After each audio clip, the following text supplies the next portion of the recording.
Amém. Bom dia mais uma vez. Shalom, shalom. Que o Eterno abençoe sua vida, Andréia. Que o Eterno abençoe a vida de vocês que vão assistir essa gravação depois. Hoje estamos aí, né, no 13º capítulo de Mateus. Estamos avançando. Daqui a pouco quando a gente menos assusta aí, né, já estamos chegando no final.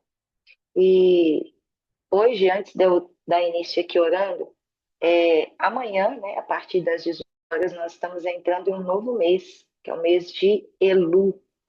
O mês de Elu, ele faz, como eu posso dizer, ele une junto com as festas do próximo mês. Então, Elu ele é conhecido como o mês de preparação para Yom Kippur. Então, a gente vai ter uma movimentação lá no grupo, vocês fiquem atentas. Nós já estamos em preparação, né?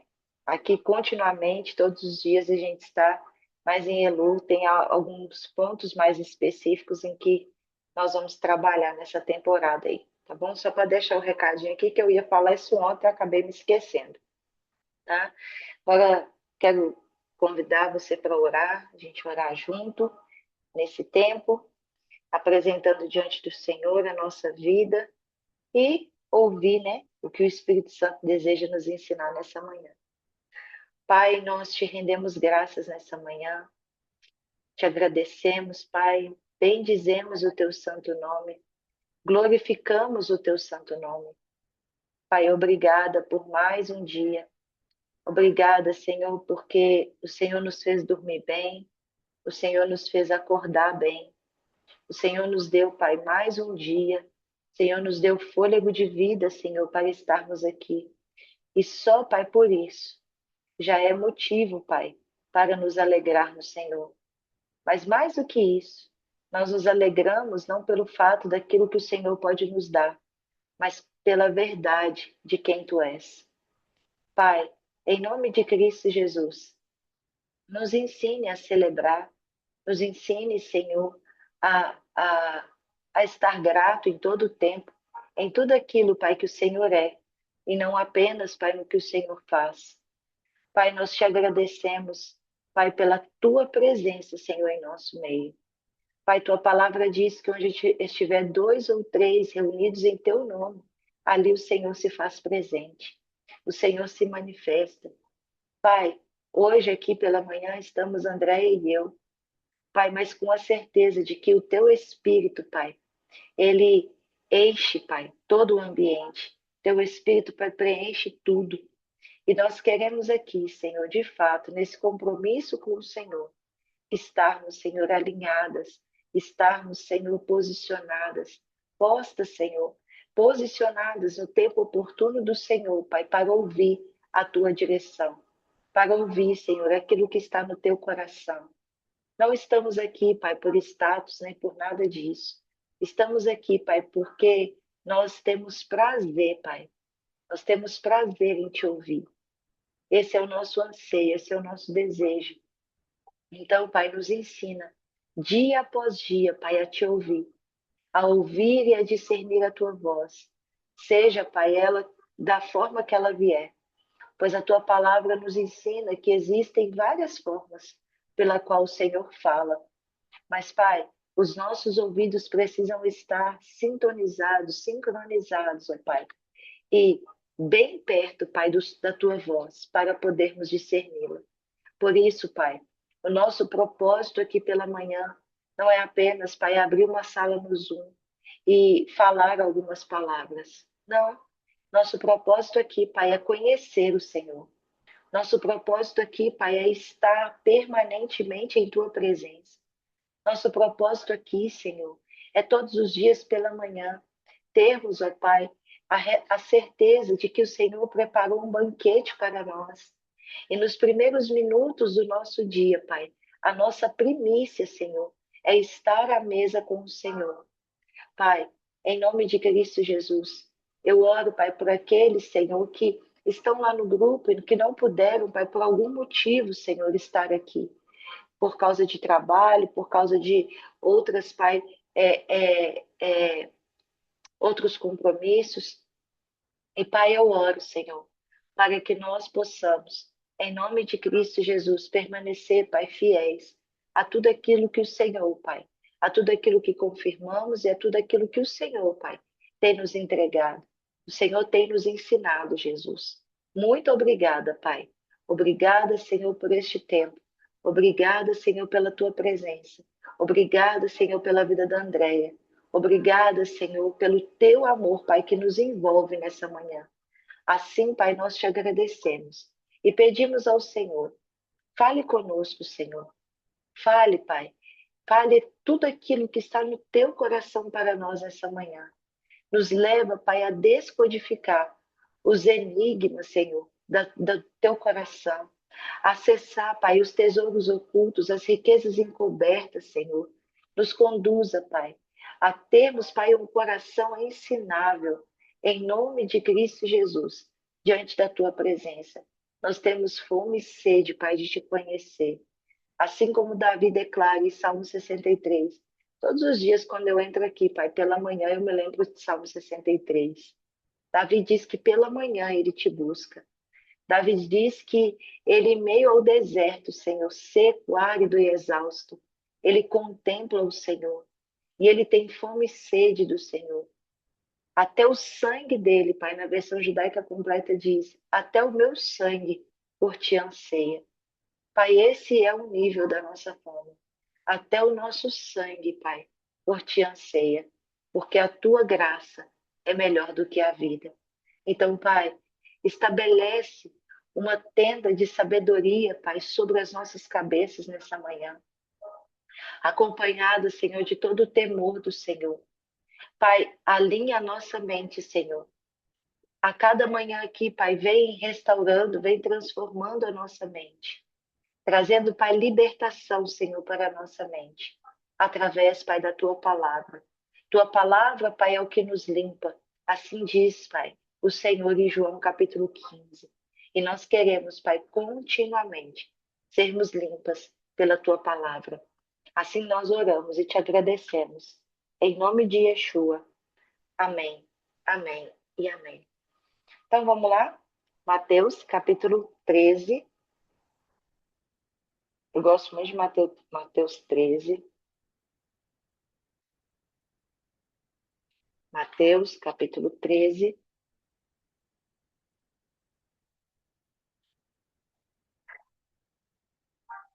Né? A palavra do Senhor, ela nos diz assim: naquele mesmo dia, Yeshua saiu de casa e sentou junto ao lago. Mas uma multidão tão grande se reuniu em torno dele, que, por isso, ele entrou em um barco e se assentou-se, no passo que a multidão estava em pé junto à margem. Ele lhes disse muitas coisas em parábolas. Um fazendeiro foi semear.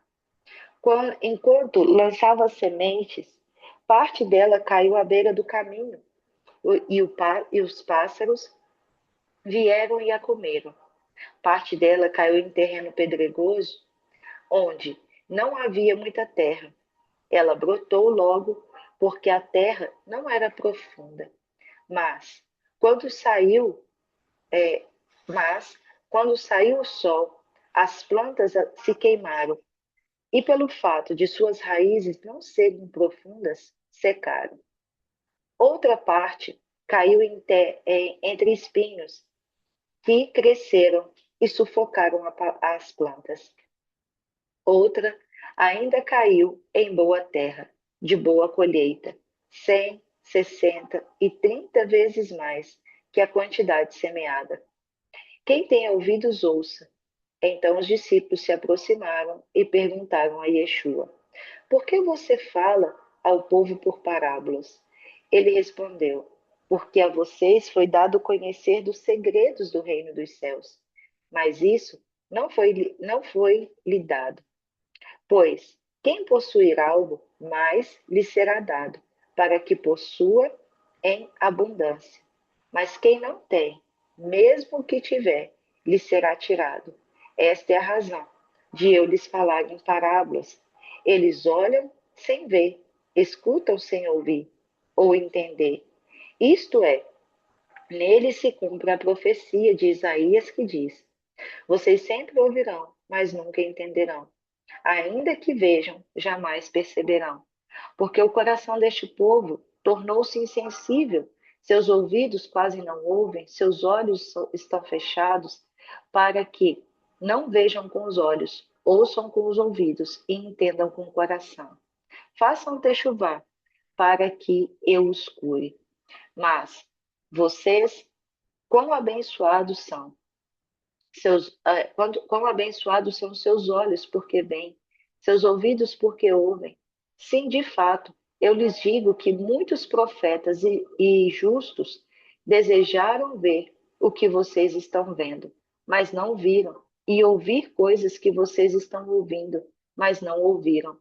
Portanto, ouçam o que significa a parábola do semeador.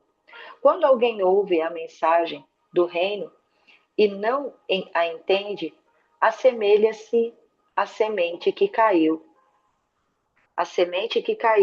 à beira do caminho. O maligno vem e lhes arranca o que foi semeado no coração.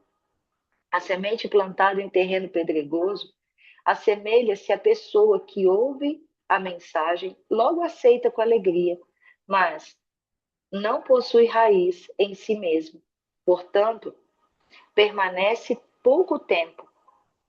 Permanece pouco tempo. Tão logo surge alguns problemas ou perseguições por causa da mensagem, imediatamente abandonam. Quanto ao que foi semeado entre espinhos, este é quem ouve a mensagem, mas a preocupação desta vida, os fascínios enganosos das riquezas, o sufocam, tornando infrutífero. Entretanto, o que foi semeado em boa terra é quem ouve a mensagem e a entende. Essa pessoa certamente frutificará a 100, a 60 e a 30 vezes mais a quantidade semeada. E Yeshua lhes contou outra parábola. O reino dos céus é como quem semeou uma boa semente em um campo. Porém, enquanto as pessoas dormiam, seu inimigo veio, semeou as ervas daninhas no meio do trigo e foi embora. Quando o trigo brotou e formou espigas, as ervas daninhas também apareceram. Os servos do dono do campo se dirigiram a ele e disseram: Senhor, o Senhor não semeou, o Senhor não semeou boa semente em seu campo? Então, de onde vieram as ervas daninhas? Ele respondeu: Um inimigo fez isso. Os servos perguntaram: O Senhor quer que arranquemos? Ele respondeu: Não, porque ao arrancar as ervas daninhas, vocês poderão tirar um pouco do trigo com elas. Deixe que cresçam juntos até a colheita. Então direi aos encarregados da colheita que juntem primeiro as ervas daninhas e as amarrem em feixes para serem queimadas. Depois juntem o trigo e guardem no meu celeiro. Yeshua contou outra parábola. O reino dos céus é como o grão de mostarda, em que o homem plantou em seu campo. Ela é a menor das sementes, mas, quando cresce, torna-se a maior das hortaliças e transforma-se em uma árvore de modo que as aves dos céus vêm e fazem ninho nos seus ramos. Contou-lhe ainda outra parábola. O reino dos céus é como um fermento que uma mulher tomou, misturou em uma grande quantidade de farinha, esperou até que toda a massa ficasse fermentada. E Yeshua falou todas essas coisas à multidão, em parábolas. De fato, ele não lhes falava nada sem usar parábolas, para se cumprir o que disse o profeta: Abrirei a minha boca em parábolas, direi o que estava oculto desde a criação do universo. Então ele deixou a multidão e foi para casa. Seus discípulos se aproximaram dele e disseram: Explique-nos a parábola da erva daninha no campo. Ele respondeu: O filho do homem é quem semeou a semente. O campo é o mundo. As boas sementes são as pessoas que pertencem ao reino. As ervas daninhas são as pessoas que pertencem ao maligno. O inimigo que a semeia é o adversário. A colheita é o fim desta era, e, e os encarregados da colheita são os anjos. Como as ervas daninhas são colhidas e queimadas no fogo, assim também acontecerá no fim desta era. O Filho do Homem enviará os anjos e eles tirarão do seu reino tudo o que faz pecar, todas as pessoas distanciadas da Torá. Eles os lançarão na fornalha ardente, onde haverá choro e ranger de dentes. Então os justos brilharão como o sol no reino do seu Pai. Quem tem ouvidos, ouça. O reino dos céus é como um tesouro escondido em um campo, que um homem encontrou e o escondeu de novo. E então, cheio de alegria, foi, vendeu tudo o que possuía e comprou aquele campo. O reino dos céus também é como um negociante que procura pérolas preciosas e, ao encontrar uma pérola de grande valor, foi, vendeu tudo o que possuía e a comprou. O reino dos céus ainda é como uma rede lançada no lago, que apanha todo tipo de peixe. Quando está cheia, os pescadores puxam para a margem, sentam-se e juntam os peixes bons em uns cestos e jogam fora os ruins. Assim acontecerá no fim desta era. Os anjos virão, separarão os perversos dos justos e os lançarão na fornalha ardente, onde haverá choro e ranger de dentes. Vocês entenderam todas essas coisas? Sim, eles responderam. Ele lhes disse: Por isso, todo mestre da Torá e o seu que se tornou discípulo por causa do reino, por causa do reino dos céus, é como o dono de uma casa, que tira do seu tesouro coisas novas e coisas velhas. Enquanto Yeshua terminou de contar essa parábola, saiu dali e foi para sua cidade natal. Ali ensinou o povo na sinagoga, de tal forma que todos ficaram admirados e perguntavam: de onde lhe vem esta sabedoria e estes poderes miraculosos? Não é ele o filho do carpinteiro? O nome da sua mãe não é Maria? E não são seus irmãos Tiago, José, Simão e Judas e Judá? Não estão conosco todas as suas irmãs? De onde, pois, ele obteve todas essas coisas? E se sentiram ofendidos por causa dele. Mas Yeshua lhes disse: só na própria terra e em sua casa o profeta não tem honra. Ele realizou poucos milagres ali, por causa da falta de confiança deles. Amém. O capítulo 13, né? Mateus, ele tem capítulos grandes, né? Então, aqui para falar de cada capítulo era necessário, se a gente fosse esmiuçar cada capítulo, era necessário aqui uns 3 dias, né? Para a gente devorar, né? Tudo que está sendo falado aqui. Mas Jesus, ele começa, né, à beira de um lago, né? Eu gosto muito de ver, né, a região, o território que Jesus ele tá começando a falar, e ele está na beira do lago. E veja, uma multidão tão grande se reuniu em torno dele. Então ele foi necessário ele entrar e sentar no barco, porque o povo espremia Jesus, vamos falar assim, né? Isso aqui é um povo que estava com fome de aprender, estava com fome de descobrir que homem é esse, que mensagem é essa, que era completamente diferente da mensagem dos mestres da lei, né? E Jesus vinha trazendo aqui a sua mensagem, a mensagem do reino em forma de parábolas. E a parábola do semeador é uma parábola que nós conhecemos muito, né? Eu falo muito eu uso muito o exemplo da parábola do semeador para a gente falar um pouco, né, sobre o nosso coração. Mas Jesus, ele vai trazer como eu posso dizer, um código aí, o porquê que ele usava parábolas para falar com o povo. Por que sempre que quando ele ia se dirigir ao povo, ele falava por parábolas? Veja, as pessoas elas não entendiam o que Jesus falava, não é pelo fato de ser difícil de discernir aquilo que Jesus estava falando. Era porque o coração das pessoas se tornou insensível. Olha o que Jesus está dizendo. Vocês sempre me ouvirão, mas nunca entenderão. Ainda que vejam, jamais perceberão, porque o coração deste povo tornou-se insensível e os seus ouvidos quase não ouvem. O que é aqui de fato, deixa eu pegar aqui, um coração que se tornou insensível. Deixa eu pegar aqui. Aqui na Bíblia Sagrada fala endurecido. Olha que interessante. É um coração que ele se torna espesso, ele se torna gordo, ele se torna. O significado aqui é gordo mesmo, de gordura. Tornou-se estúpido, entregou-se à estupidez. Olha que interessante. O que Jesus ele está dizendo aqui? Essas pessoas elas se tornaram amantes de si mesmas.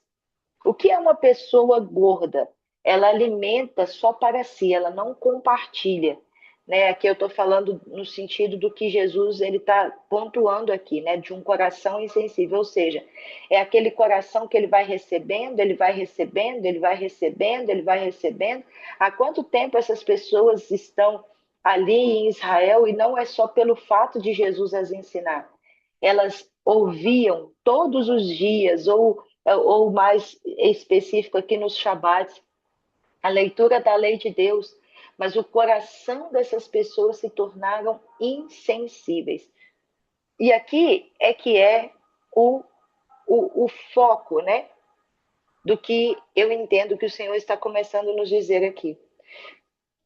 Às vezes a gente pensa, eu não entendo, Deus não fala comigo. E talvez a questão não é que Deus não fale, porque Deus ele não só nega a sua sabedoria. Tiago ele diz que se você deseja a sabedoria de Deus é só pedir porque ele dá. Então a palavra de Deus não mente. Mas um coração insensível torna os nossos ouvidos endurecidos. Olha que um coração insensível torna os nossos ouvidos fechados para discernir o que o Senhor está nos dizendo. Olha o que Jesus está dizendo. Vocês sempre me ouvirão e nunca perceberão. Por mais que Jesus esmiuçasse ali a sua mensagem, as pessoas olhavam, vocês entenderam? Entendi. Mas se perguntasse, não entendi. É claro, não é todos isso, né? Havia ali aqueles que de fato compreenderam a mensagem, por quê? Porque tornou o coração para Deus. Então, muitas das vezes, a gente está vivendo, né, situações repetidas. Não é pelo fato de Deus não dar a direção, não é por falta de Deus apontar o caminho. É porque a gente se acostumou a ter um coração insensível. Gente, e um coração insensível aqui, né, André, como o Senhor ele está trazendo aqui, é um coração. Perceba, o que é uma pessoa insensível de fato? Ou seja, tudo que você fala com ela, nada ela recebe. Eu gosto de usar, eu sei que a gente já utilizou esse exemplo aqui em outra porção, mas eu gosto muito de utilizar o exemplo do leproso. Todo leproso, quando a lepra se instala no corpo dele, você pode bater nele com um pedaço de pau cheio de prego. Ele não vai sentir nada. Porque a sua pele, a sua carne perde a sensibilidade, porque a lepra vai atrofiando o corpo daquela pessoa. Talvez a gente está no meio de pessoas e não é que Deus não fale com elas, mas o coração insensível nos impede de entender a mensagem. Às vezes a gente está, né, dentro da nossa família e você fala, meu Deus, mas é tão claro o que Jesus está falando. Olha essa mensagem, meu Deus, se o coração dele se abrisse. né? Tá ali, às vezes tem pessoas tentando ajudar, mas entra dia e sai dia, a pessoa tá do mesmo jeito. Talvez a pessoa frequenta o meio religioso, que as pessoas frequentavam o meio religioso, mas nada. Sabe por quê? Um coração insensível não entende o que Deus fala.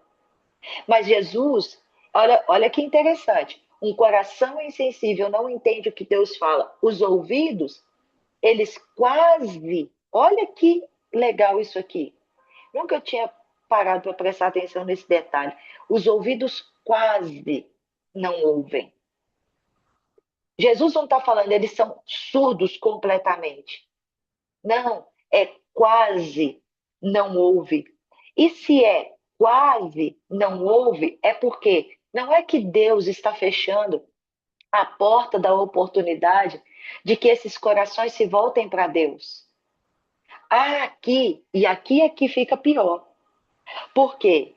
Porque não é que Deus está fechando completamente a porta da oportunidade para que o coração dessas pessoas voltem para Deus.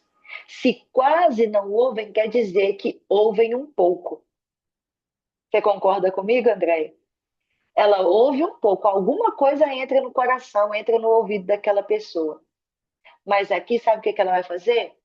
Ela vai decidir se permanece com o coração endurecido ou se permite o coração se voltar para o Senhor.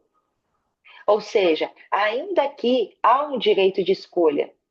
Mas aí, talvez eles quase não ouvem, ou seja, a mensagem entra, mas não entende. Mas veja o que Jesus vai fazer. Vai dizer: os seus olhos estão fechados. Olha isso. Para que não vejam.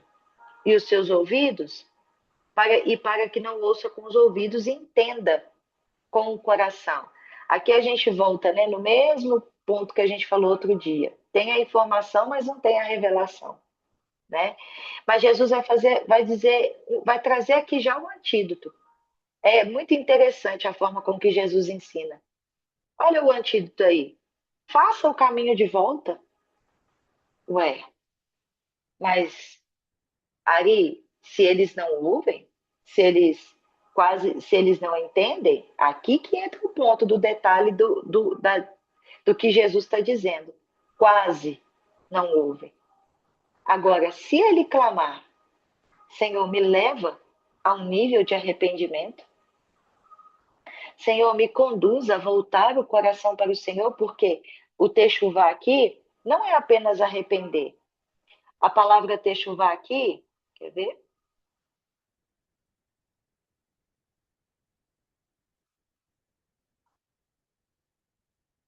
Olha que interessante. A palavra techuvá aqui é voltar atrás. Olha que interessante. É retornar para um louvor verdadeiro a Deus. Aqui na Bíblia Sagrada não está falando techuvá, está falando converter. É fazer o caminho de volta. Para onde? Para onde que esse coração precisa voltar? Ao amor, à obediência. Ele precisa voltar ao amor de ter um coração como o de uma criança, o amor, a sabedoria e a retidão. Ela precisa voltar para si mesma. Mas como assim, Ari? Para ver o que está se passando dentro desse coração que a palavra de Deus já não mais o constrange. Para ver o porquê que a palavra de Deus já não causa mais transformação.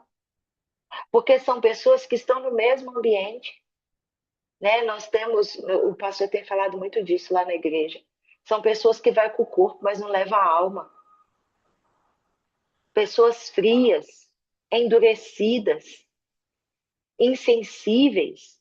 Às vezes faz até algum serviço na igreja, mas entra dia, entra semana e sai semana. O que acontece com aquela pessoa? Elas permanecem do mesmo jeito. Mas olha que interessante.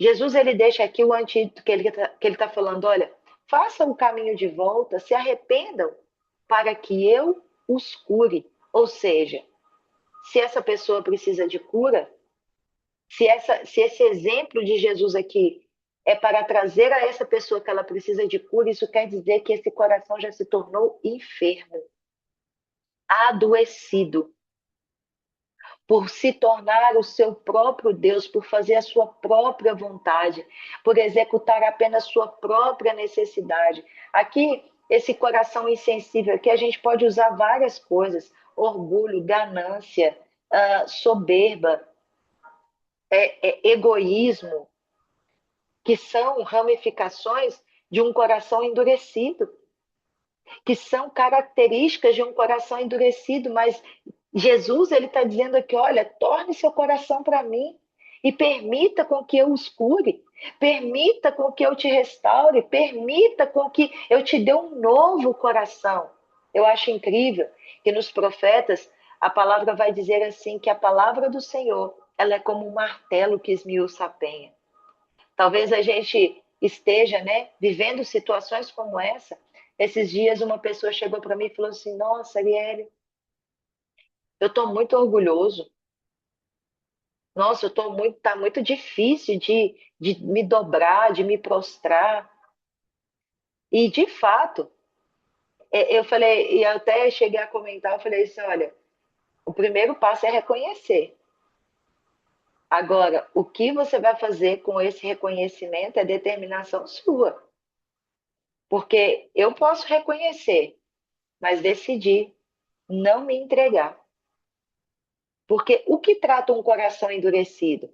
A palavra diz: o martelo esmiuça a penha. Em Salmo 103, olha a conexão que o Senhor me trouxe aqui. A palavra vai dizer assim, ó: bendiz a minha alma ao Senhor, e tudo que há em mim bendiga o teu santo nome. Ari, o que isso tem a ver com o coração endurecido? Tudo. Porque a palavra bem dizer ali é me dobrar, me prostrar, pôr a cara no pó. Então, como que eu trato um coração insensível? E deixa eu te dizer algo aqui, Andréia, e né, aqueles que vão ouvir depois. Às vezes a gente está até num movimento como esse. A gente chega, a gente escuta, mas eu consigo ver que essa palavra é para o outro, mas ela não é para mim. A gente tem que tomar muito cuidado, sabe por quê? Porque a gente passa a ser guardião do outro, né? Como diz Jesus, a gente vê a trava que está no olho do outro, mas a gente não observa o cisco que está dentro do nosso olho. E às vezes a gente entra num nível de ativismo tão violento que a gente começa de fato a ter um coração insensível. A gente começa de fato a ter um coração endurecido ao nível de não ouvir o Senhor mais. Mas às vezes a gente vive tudo isso aqui e a gente aprende a trabalhar para Deus sem ouvir Deus, sem se relacionar com Deus. E aqui é o grande problema, porque às vezes a gente está em um movimento como esse, a gente pensa, nossa, isso fala sobre o fulano, isso fala sobre o ciclano, isso fala sobre o Beltrano. Olha, se o Beltrano voltasse, se arrependesse, mas não é para quem não está, é para quem está.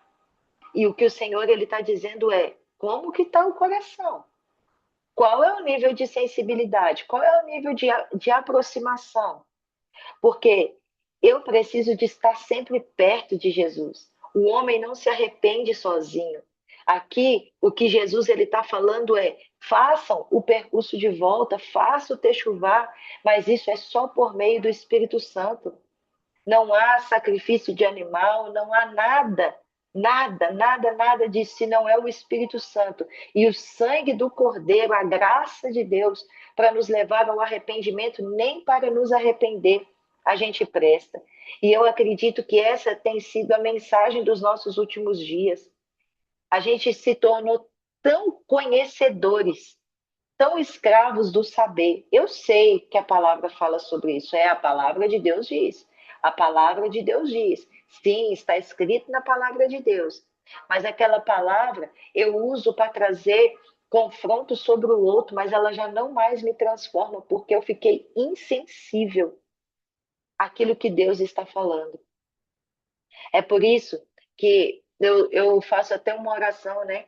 Diante do Senhor, já faz muito tempo que eu oro e sou Senhor. Eu falo, Pai, sempre que o Senhor me olhar, me encontre. com os meus joelhos dobrados, o meu coração quebrantado e os meus olhos molhados. Por que que eu faço essa oração, Senhor? E eu peço ao Senhor, e o dia que o Senhor não me encontrar assim, por favor, me lembre disso e me leve a esse lugar. Porque talvez eu possa estar tão perdida no meio de coisas que eu tenho para fazer, que o meu coração já não se aquebranta mais. Porque é muito fácil, André, a gente sair desse lugar de aquebrantamento. É claro, vai ter dias, eu gosto muito, né, do livro do pastor Hernani, que fala do derretimento dos servos, e ele vai trazer justamente isso, ele vai falar sobre as fases, as estações da oração. E tem estação que parece que está tudo seco mesmo, parece que a coisa não vai, parece que você ora e a oração não passa do teto, né? Fica aquela coisa agarrada, mas isso não pode ser permanente. Isso precisa ser uma pequena fase, mas eu creio também que um coração que está tão próximo do Senhor, é impossível estar num lugar árido. Apesar de que Davi, quando ele fala em Salmo 63, ele está vendo um lugar árido, né? Mas ali, olha, obrigado, Espírito Santo. Ali traz exatamente o exemplo aqui que a gente pode usar. Ele estava num lugar árido, sendo perseguido, talvez cheio de coisas se passando no seu coração. Davi para dizer assim: olha, Senhor, eu preciso de ti. Eu preciso de ti como essa terra seca, árida e exausta. Talvez Davi estava falando do ambiente? Sim, mas talvez ele estava falando do seu próprio coração, né? Ele vai dizer assim, eu gosto na versão judaica, ele fala assim, o meu sangue por ti anseia. Ele vai declarar dessa forma, o meu sangue por ti anseia. Eu fico pensando, o que é o homem pensar que o sangue anseia pelo Senhor? Sabe o que ele está falando? A minha vida depende de ti. Tudo que eu vou fazer depende de ti. Nada pode ser sem o Senhor. Então não faz sentido o sangue percorrer em minhas veias se o Senhor não está comigo. Se não é pelo Senhor que o meu sangue percorre as veias. Meu Deus, isso é muito profundo. Eu vou falando, você parece que eu vou vendo esse sangue percorrendo o corpo humano, né? Eu, minha mente criativa. Mas é como se ele estivesse dizendo, não faz sentido. Isso aqui, ó, percorrer o meu corpo, percorrer as minhas veias. Se a causa desse sangue percorrer, se o propósito desse sangue correr nas minhas veias, não é apenas um, é o Senhor.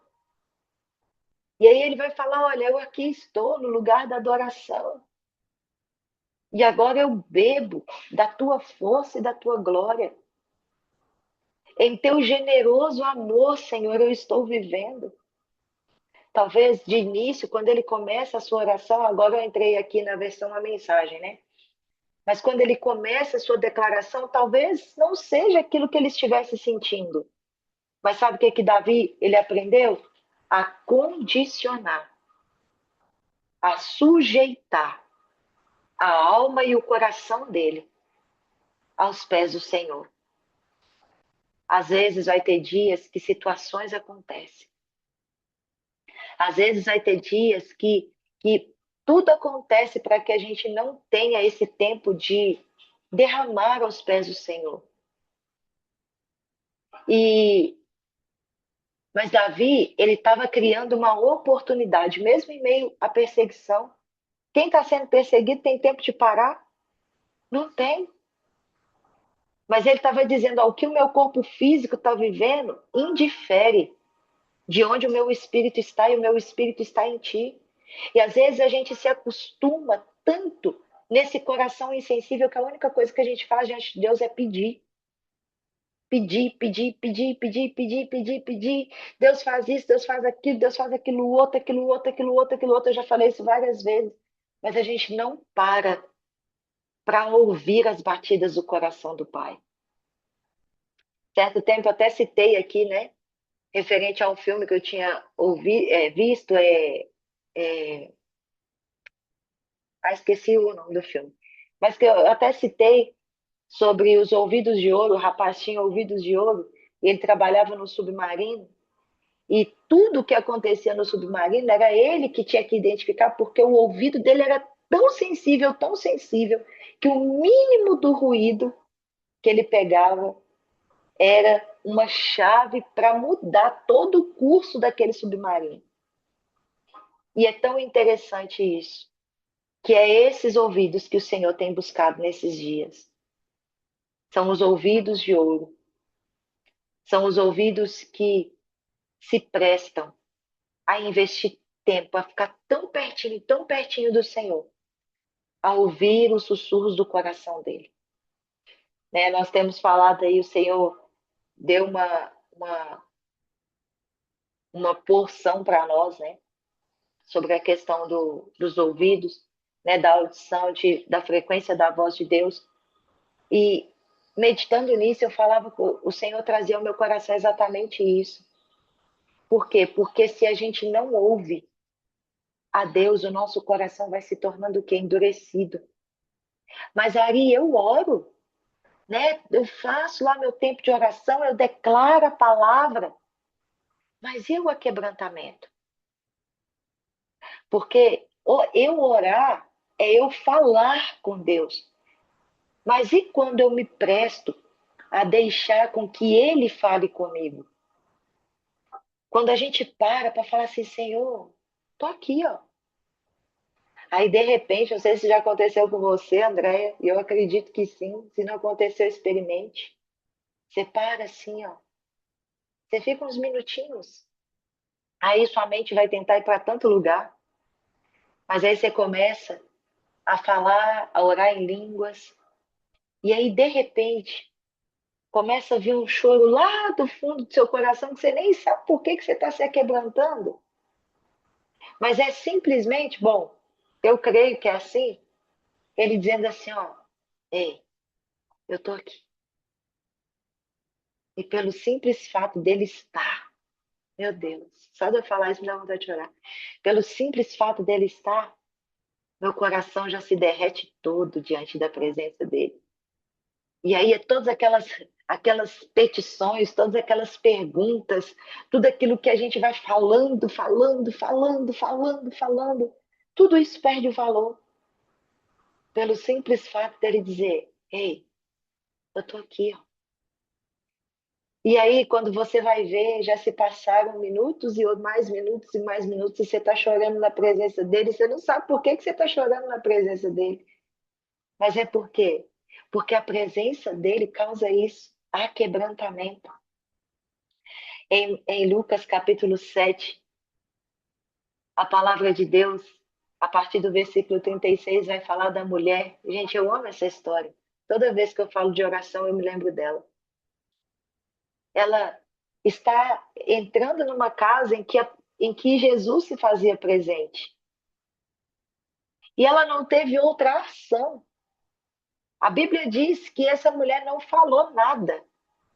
Ela simplesmente se prostrou, chorou, derramou um perfume caríssimo aos pés de Jesus e ficou ali debruçada aos pés dele chorando.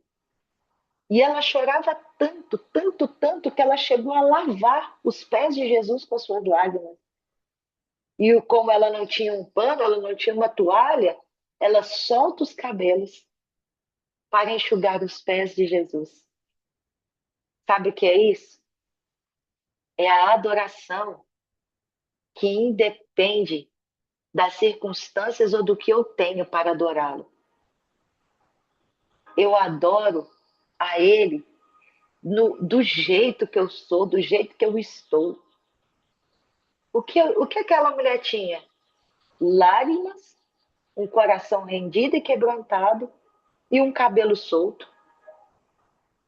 E é tão interessante que quando Jesus ele vai falar a respeito disso, ele vai chamar o dono da casa e vai falar assim, olha, eu entrei na sua casa, você não lavou os meus pés. Mas desde a hora que essa mulher entrou, ela não parou de chorar nos meus pés. Ela me honrou, sabe por quê? o ato de lavar os pés não é simplesmente para não entrar em casa com os pés sujos. É um ato de honra. O problema é que quem fazia isso na casa era o escravo mais miserável. Então, por isso Jesus entendeu que ela estava se arrependendo. Era o escravo do escravo do escravo. É porque lavar os pés era a tarefa mais humilhante que alguém poderia viver ou praticar naquela época. E aí, olha o que vai acontecer. Ela entra, e por isso escandaliza o povo, porque ela entra, ela não precisou falar nada. Ela está dizendo assim: Senhor, eu sou a mais miserável de todas aqui, mas eu me prostro diante aos teus pés.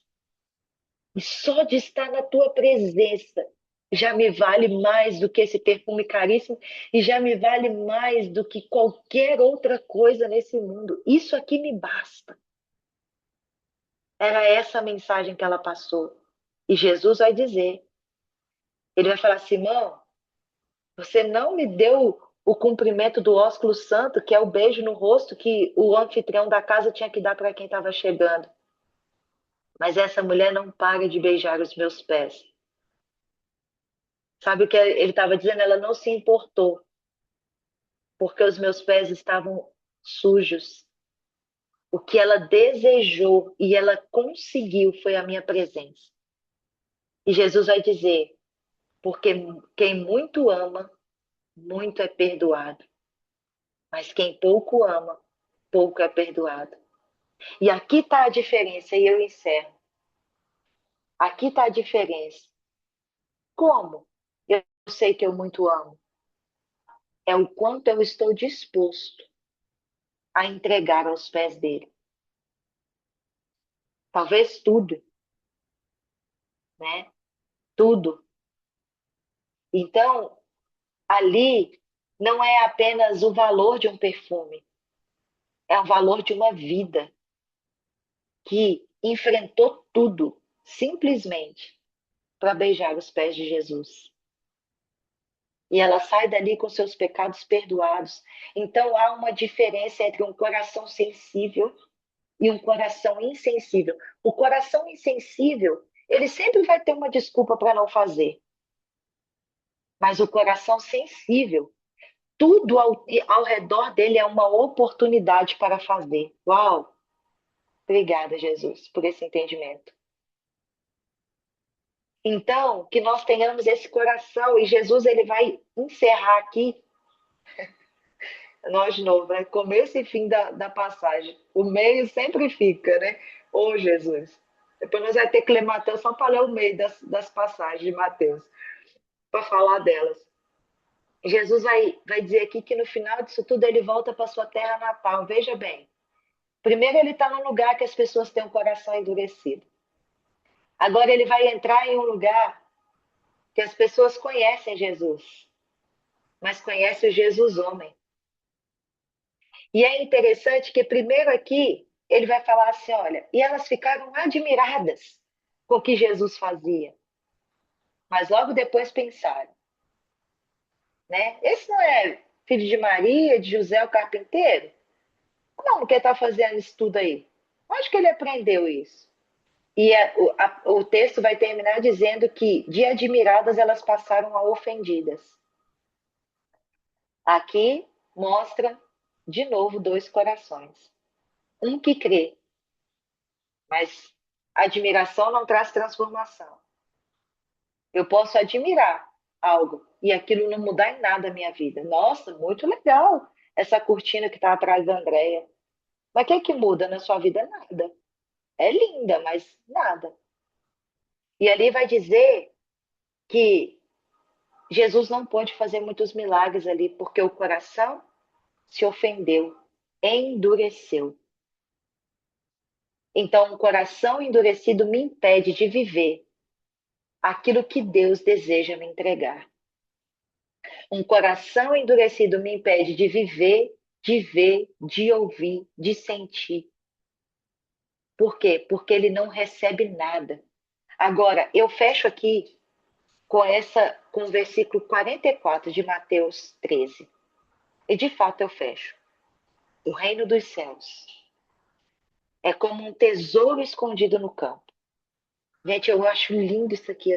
Olha, isso aqui sempre me chamou a atenção.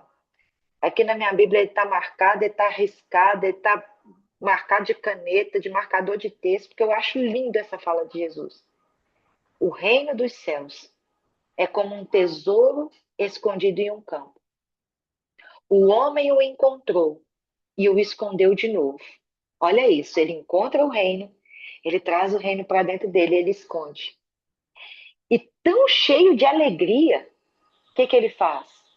Ele vende tudo o que tem e compra aquele campo completo.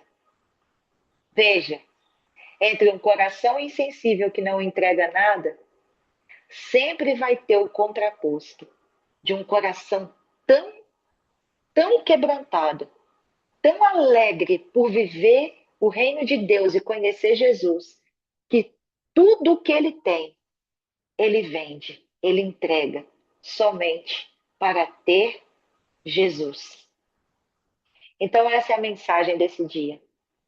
Que possamos avaliar se o meu coração é sensível, insensível, ou se eu já estou no meio do caminho. E preste bem atenção: entre sensível e insensível, o meio é o pior de todos. Não tem lá o ditado lá do muro? Que está Jesus, está o Senhor de um lado, falando, vem pro lado de cá. Aí está o diabo do outro lado, vem pro lado de cá. Aí, não está o diabo falando, vem do lado de cá, não. O diabo está lá paradinho, tranquilo, de boa. E aí, aqueles que estão chamando, vem pro lado de cá, vem pro lado de Deus e tal. Aí eles olham pro diabo tranquilo e falam, você não vai insistir para ele ir pro seu lado, não? Aí o diabo fala, não, que esse muro é meu, né? Ou seja, qual que era o lugar que ele estava, né? Brincadeiras à parte, mas é uma grande realidade. Então vamos orar? Pai, nós te rendemos graças nessa manhã. Muito obrigada, Jesus, pela forma que o Senhor vai tecendo a palavra no nosso coração. Senhor, enquanto eu falava aqui para a Andréia, gravando esse vídeo que as pessoas irão assistir depois, o que vem ao meu coração é como se fosse uma construção. Como se fosse uma construção e que o Senhor vai ali cada dia colocando um tijolinho, tijolinho, tijolinho. Mas ao mesmo tempo, é como se fosse as mãos de uma habilidosa costureira que vai tecendo uma roupa. Essa é a imagem que vem ao meu coração nessa manhã. Uma roupa que vai sendo construída, construída, construída, mas ela não acaba porque as tuas palavras não têm fim. E eu creio que é isso que o Senhor está fazendo em nós. O Senhor está tecendo a sua identidade em nós, construindo em nós os teus fundamentos. Construção e costura. Meu Deus. Permaneça, Pai, fazendo isso conosco. Porque a gente começa sem entender o que o Senhor deseja nos falar. E no final de cada porção, uma mensagem muito profunda, o Senhor nos entrega. Pai, que o nosso coração seja sensível, seja ensinável, seja tratável, quebrantado, rendido diante da tua presença. Limpa os nossos ouvidos, circuncida-os, mas também os nossos olhos, Pai, pois a tua palavra diz: aqueles que têm ouvidos para ouvir, ouçam. Pai, o Senhor nos chama a ver, a enxergar, Pai, nos cure da nossa cegueira, Pai, da nossa cegueira religiosa, onde pensamos que te conhecemos, mas na verdade o nosso coração já se tornou insensível para o novo do Senhor. Essa é a nossa oração nessa manhã, em nome de Yeshua. Amém, amém e amém. Amém, Andréia? Que o Eterno te abençoe nesse dia, sua casa, sua família, tudo que tem vínculo com você, sua mente, seu coração, seus ouvidos, seus olhos, né? Que o Senhor possa te dar um dia extraordinariamente maravilhoso na presença dele e que a graça do Senhor esteja sobre você. Não se esqueça, você é uma bênção e ele te fez uma santa habitação da presença dele. Amém? Beijo, shalom, shalom.